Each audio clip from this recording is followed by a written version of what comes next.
A lot of this history is not known. Music school, his name was never mentioned.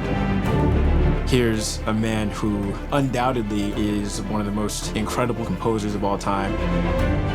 We were building a man whose history has been erased. And of course, the music will be spectacular. Bold.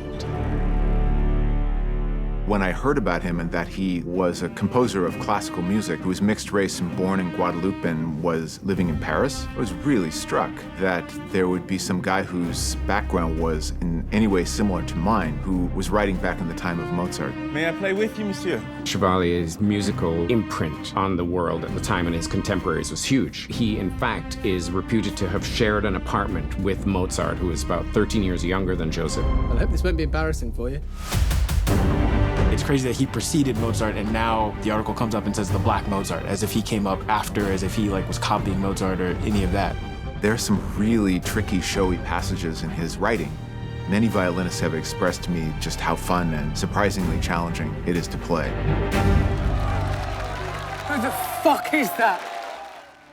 The thing that was so heartbreaking when I was doing research about him is learning about how much of his music was lost, with Napoleon purposely destroying a lot of his music. I'm putting on a concert that is fund the revolution. With that, there's so much of his genius that will never be found again. And so there are pieces that I would see on his catalog list that maybe even survived that destruction, but nobody's ever recorded them. We think of classical music as being old-fashioned or for high society.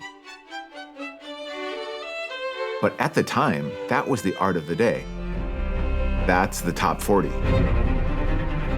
It's pulling from all these different references of these Black rock stars that we love and adore and giving it to Joseph as he was the rock star of his time.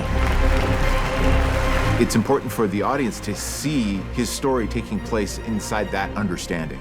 He can shred on his axe just the way any guitarist could. Making his name as ubiquitous as any other great composer, I think that can only be done by making sure that we're playing his music, we're recording his music, and furthering that, and talking about it for sure. I really am honored to have a chance to tell his story. He's not a made-up character, he's a real guy. I'm so glad that it's coming to the screen and people need to know about him.